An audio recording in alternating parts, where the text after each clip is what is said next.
One more common question कि ज़्यादातर श्री वल्लभकुल आचार्य को अप्रोच करना बहुत ही मुश्किल लगने लगता है, और यदि मिल भी लेते हैं तो उनसे वार्तालाप करना उससे भी अधिक मुश्किल लगने लगता है। तो वल्लभकुल आचार्य को अप्रोच करना मुश्किल लगने लगता है, मुझे लगता है आज सीधी बात वल्लभ के साथ से ये सिद्ध हो ही जाता है कि अप्रोच करना मुश्किल बिल्कुल भी नहीं है। आपके मन के जो सवाल हैं उसी का सॉल्यूशन मिल रहा है आपको। लेकिन फिर भी अगर आपको कोई सवाल हो, अगर आपका कोई सवाल शेष हो, तो मैंने तो मेरे साप्ताहिक वचनामृत सत्र में बाकायदा प्रश्नोत्तरी की जाहिरात करता ही हूँ मैं। मंगलवार को, हर मंगलवार को ऑनलाइन आप आराम से आइसक्रीम खाते खाते, सोते सोते, टीवी देखते देखते,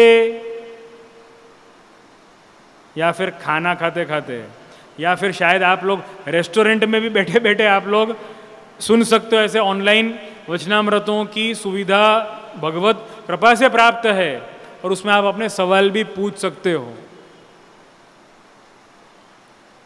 तो अप्रोच करना मुश्किल नहीं है, लेकिन अगेन अब क्या होता है, कई लोगों के लिए अप्रोच करना मतलब क्या, मैंने सवाल पूछा अभी के अभी जवाब दो, मैंने सवाल किया अभी के अभी जवाब दो, ऐसा नहीं होता है।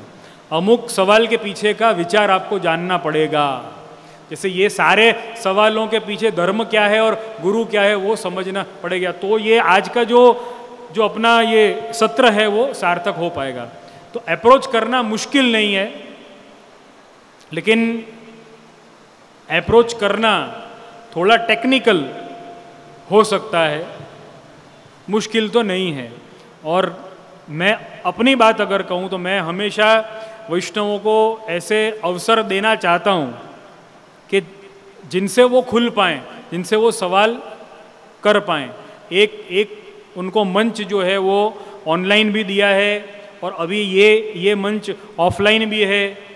हमने सारे सवाल जो हैं वो कॉमन वैष्णवों के बीच में जाकर के ही जाने हैं, जो हमारे पैनल में सदस्य हैं उन लोगों ने। तो अप्रोच करना मुश्किल नहीं है, टेक्निकल है, लेकिन आप बिल्कुल आप अप्रोच कर सकते हैं। और सबसे इजी अप्रोचेबल कोई वे हो तो वो है गुरु से उपदेश लेना। उन उपदेशों के कारण ही आपके कई सवालों के जवाब अपने आप मिल जाएंगे, और रहे सहे आप सवाल पूछ सकते हैं। और जो आपने मतलब जो ये दूसरा इसमें सवाल है कि यदि मिल भी लेते तो उनसे वार्तालाप करना उससे भी अधिक मुश्किल लगने लगता है। तो वार्तालाप करना मुश्किल क्यों लगता है, ये इसका कारण ये है कि आपको ज़्यादातर वैष्णवों के बीच में ऐसी भ्रांति है कि हमने बोलता न आवड़े।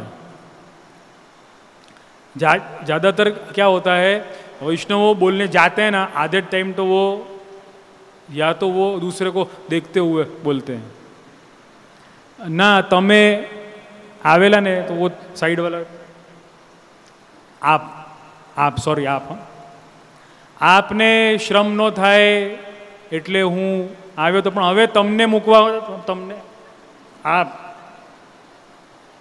सॉरी हाँ મને યાદ નથી, મને બોલતા નથી આવડતું। બરાબર, બોલો આશ્ચર્યની વાત છે, બધાને ઇંગ્લિશ બોલતા આવડે છે, ઘણા લોકોને તો ફ્રેન્ચ પણ બોલતા આવડે છે આરામથી હવે, પણ ગુરુની સાથે બોલતા એ લોકોને આવડતું નથી। આશ્ચર્યની વાત છે કે નહીં? आश्चर्य की बात है कि नहीं?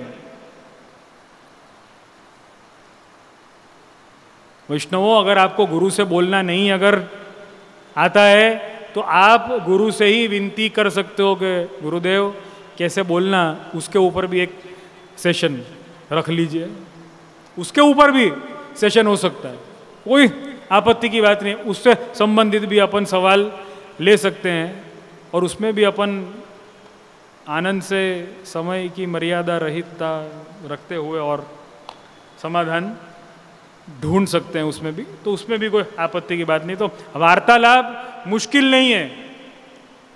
सी इंग्लिश जब बहुत साल पहले आई ना, तो वो एक डायलॉग बड़ा फेमस हुआ था, walk in English talk in English, right. तो वो डायलॉग इतना फेमस हुआ, मुझे आश्चर्य लगता है कि वो डायलॉग केवल फेमस नहीं हुआ था, वो डायलॉग को फेमस करवाने के बाद में जनता ने उसका अनुकरण भी किया है। Walk in English, talk in English चल रहा है, eat in English, sleep in English चल रहा है। तो आप सोचो कि वो परंपरा या वो ट्रेंड मुश्किल से 30-40 साल हुए होंगे, बहुत हो तो, लेकिन ये अपना गुरुदेव से बात करने का ट्रेंड 500 साल भी नहीं, हजारों साल पुराना ट्रेंड है। तो उसको अपन क्यों नहीं सीख सकते या अपना सकते हैं? अगर आपको गुरुदेव से बात करना सीखना है, walk with Gurudev, talk with Gurudev, eat with Gurudev, everything start. और ये शास्त्र आज्ञा भी है, ये गुरुदेव के सन्निधान में सहनिवास करना चाहिए। और गुरुदेव के संग में सहनिवास करने के कारण आचरण संबंधी तो कई सवाल अपने आप ही सॉल्व हो जाते हैं। तो वार्तालाप करना कठिन नहीं है। अगर आपको सीखना हो, walk with Guru, talk with गुरु, बस स्टार्ट लिविंग विद गुरु, अपने आप सब हो जाएगा। दूसरा कोई अपन को आप हाँ तो गुजराती में अर्धा समझे भी नहीं, आप तो क्या हाले, तो કે ઈ આપ કહે છે કેમ કે ગુજરાતીમાં આપ નામનું શબ્દ જ નથી, તો તમે જ છે શબ્દ એમાં તો, અને એમાં કે આપ બોલવાનું તો કે આપ અરે શું આપ તો નથી કાંઈ, તો આપ, એટલે આ બધા ગોટાળા એમાં થાય. એટલે વોક વિથ ગુરુ, ટોક વિથ ગુરુ, લિવ વિથ ગુરુ.